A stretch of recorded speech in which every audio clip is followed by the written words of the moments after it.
আসসালামু আলাইকুম এভরিওয়ান, কেমন আছেন সবাই? সবাইকে আবারও আমার এই চ্যানেলে স্বাগতম। আবারও নতুন আরেকটা বিষয় আপনাদেরকে ধারণা দেওয়ার জন্য আপনাদের সামনে হাজির হলাম। আজ আমি আপনাদের দেখাবো এই সমুদ্রের পানি থেকে কিভাবে মিনারেল ওয়াটার তৈরি করা হয়। এই সমুদ্রের পানিও কিন্তু খাওয়া যায়, কিন্তু সেটা কিভাবে খাওয়া যাবে এবং কোন মেশিনের মাধ্যমে এই পানিটাকে বিশুদ্ধ পানিতে রূপান্তরিত করা হয় আমি আপনাদের সম্পূর্ণ দেখাবো। আমাদের সাথেই থাকুন এবং চ্যানেলটাকে ভালো লাগলে সাবস্ক্রাইব করে রাখুন। আর এরকম সমুদ্র এবং জাহাজ সম্পর্কিত যদি আপনাদের কোনো কিছু জানার ইচ্ছা থাকে আমাদেরকে কমেন্টে জানাবেন, চেষ্টা করব সেই বিষয়ে আপনাদেরকে উত্তর দেওয়ার এবং সেই বিষয়ে ভিডিও তৈরি করে আপনাদেরকে দেখানোর জন্য।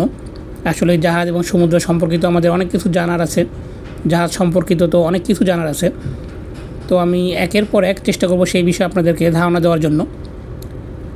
আমরা যখন এক দেশ থেকে আরেক দেশে রওনা দিই জাহাজ নিয়ে, জাহাজের যখন মেইন ইঞ্জিন চলে, এখন যেরকম আমাদের জাহাজের মেইন ইঞ্জিন চলতেছে, দেখতে পাচ্ছেন পেছনে যে প্রোপেলারটা ঘুরতেছে, আমরা এক দেশ থেকে আরেক দেশে রওনা দিছি। এই সময়টা আমাদের ইঞ্জিন রুমে একটা ফ্রেশ ওয়াটার জেনারেটর নামে একটা মেশিন আছে। সেই মেশিনের মাধ্যমে এই সমুদ্রের পানিটাকে, এই লবণাক্ত পানিটাকে বিশুদ্ধ মিনারেল ওয়াটারে রূপান্তরিত করে এখন ট্যাঙ্কে জমা করা হয় এবং সেই ট্যাঙ্ক থেকেই সম্পূর্ণ জাহাজে সাপ্লাই দেওয়া হয়। সমুদ্র দেখতে পাচ্ছেন কতটা সুন্দর, বাইরের সমুদ্র কতটা স্বচ্ছ পরিষ্কার। এরকম যখন স্বচ্ছ সি দিয়ে আমরা যাই, সমুদ্র দিয়ে যাই, একমাত্র তখনই ওই ফ্রেশ ওয়াটার জেনারেটর চালানো হয়। আমি এখন আপনাদেরকে ইঞ্জিন রুমে নিয়ে যাব, একবারে সরাসরি ওই মেশিনের কাছে যাব।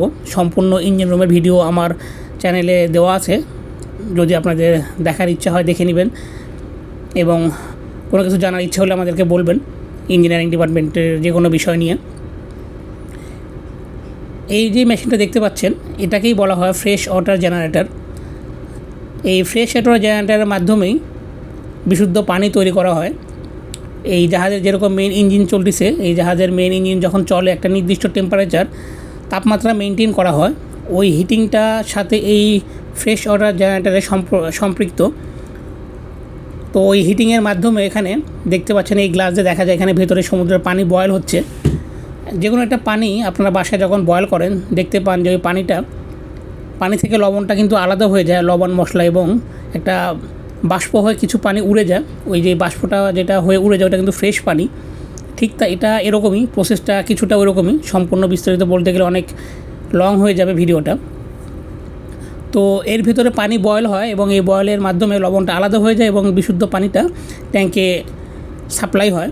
এবং প্রতিটা দিন এই ফ্রেশ ওয়াটার জেনারেটর দিয়ে 18 থেকে 20 টন পানির প্রোডাকশন করা যায়।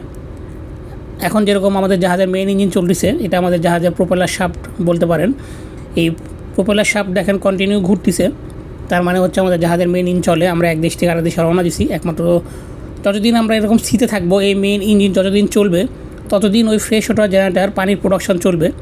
এরপরও যদি আমাদের জাহাজে কোনো কারণে ট্যাঙ্কের পানি শেষ হয়ে যায়, জাহাজে দুইটা অনেক বড় বড় ট্যাঙ্ক থাকে, তো ওই ট্যাঙ্কে যদি পানি কখনো শেষ হয়ে যায়, আমরা যখন বন্দরে যাই বা সমুদ্রের কোনো একটা নির্দিষ্ট পয়েন্টে অ্যাঙ্কর করি, তখন আমাদের নিকটবর্তী ওই দেশ থেকে পানি প্রোভাইড করা হয় যদি পানি লাগে।